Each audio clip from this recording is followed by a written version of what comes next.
Ever since 9/11, we've been told that Islam is a religion of peace. But in the history of Jihad, from Muhammad to ISIS, Islamic scholar Robert Spencer shows that Islamic terrorism is as old as Islam itself. After all, it was Muhammad who said, "I have been made victorious through terror."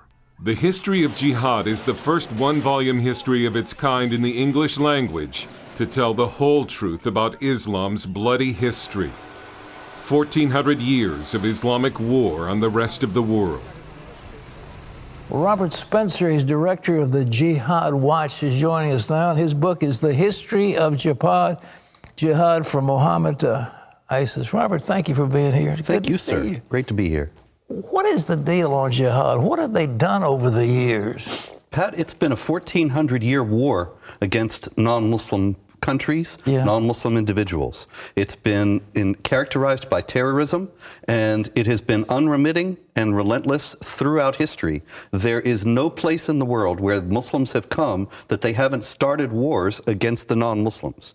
And so I suppose the big lesson of the book is, why do we think we're going to be different in the United States today? Why, you know, when I say this, and they say, well, you're an Islamophobe, and there's a protection going on in the West about Islam. They refuse to acknowledge the fact that it's a bloody religion. I remember George Bush said, well, Islam is a religion of peace. And I called him out. I said, look, you're the head politician, but you're not the head theologian.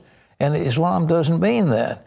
But it means submission, doesn't it? Yes, Islam means submission, and everywhere in the world for 1400 years, Muslims have made the non-Muslims submit to the rule of Islamic law, or have at least attempted to do so.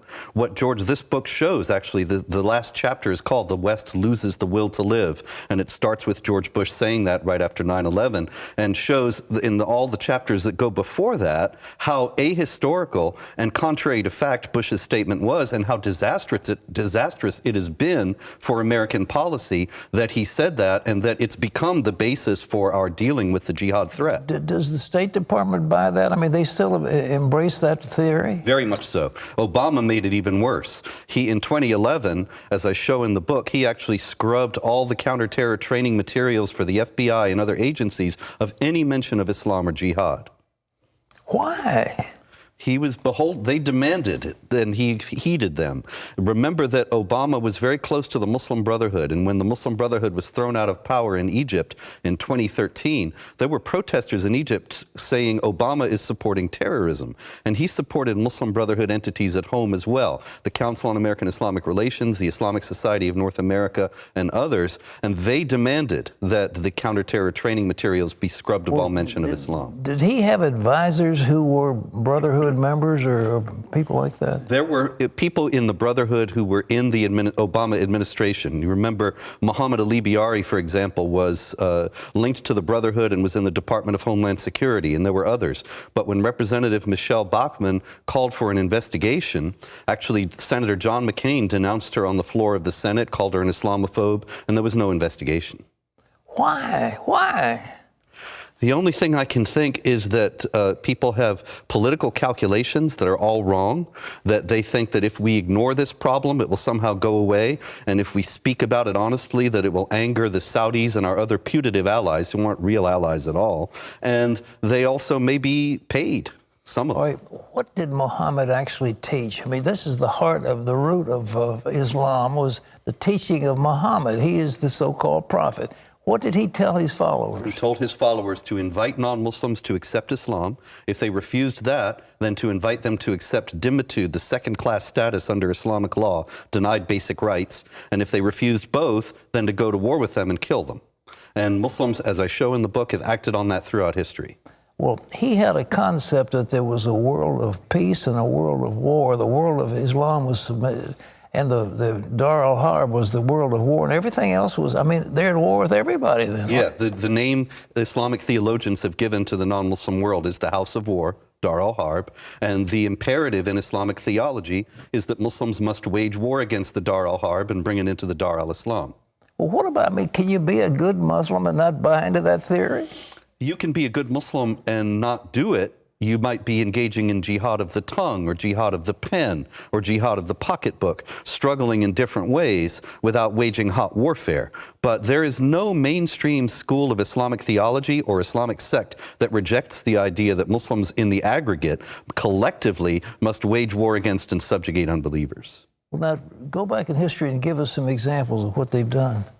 It's the jihad in India, for example, was devastating, absolutely shockingly bloody. And I detail it. This is one of the first books in English that gives the shocking details of the jihad against India, because the Hindus were considered even lower on the scale than Jews and Christians and were thus treated more harshly.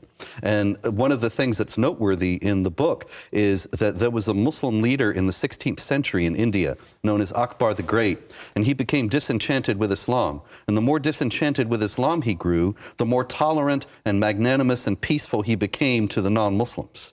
And then his son, Jahangir, who was an Islamic hardliner, because he believed in Islam, was harsh again toward the Hindus and the other non-Muslims. And so people talk about Islam has a history of tolerance. Obama used to say that. Yeah. The reality in history is just the opposite. When the rulers were less Muslim, they were more tolerant. What about Spain? They point to that as the great, the peaceful era of Spanish and Muslim relation.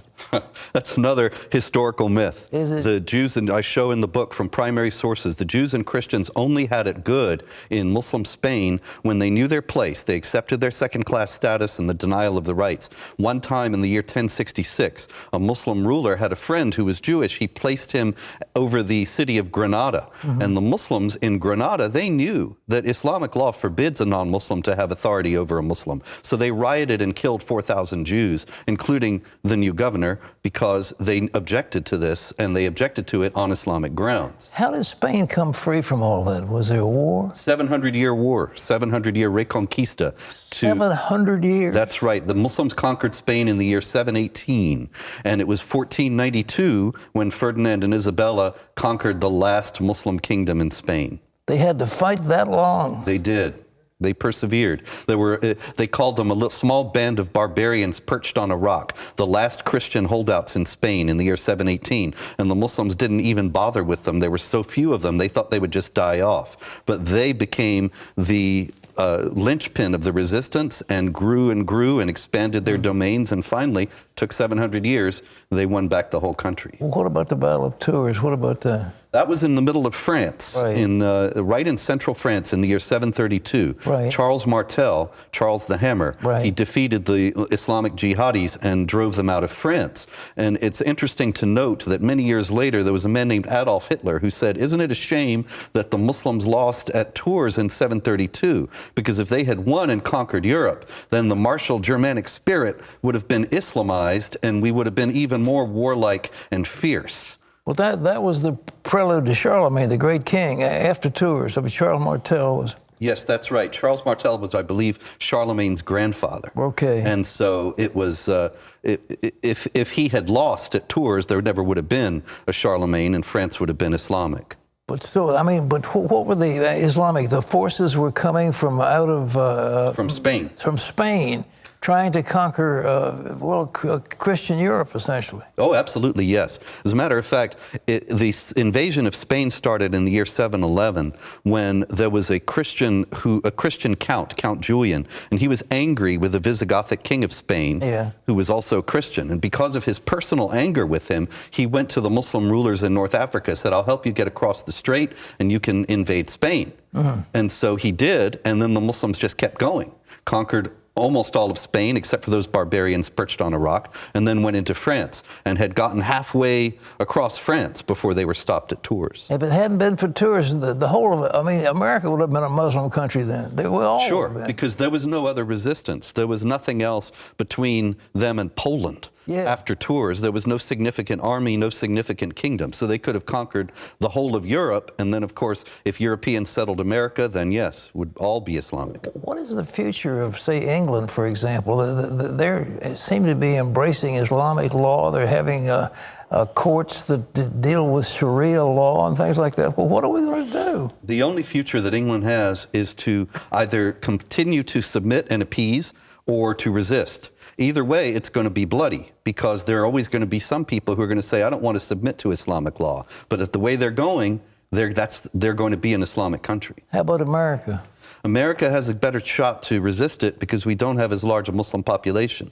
But we have to understand that wherever there are Muslims, some of them are going to be jihadis and some of them are going to be trying to impose Islamic law. We have to come to grips with that, call upon the American Muslim communities to renounce the aspects of Islamic law that are at variance with American law. Well, the end game, though, of the Muslim world is to conquer the world. Is that it? That's right, absolutely. The Quran says, fight until religion is all for Allah.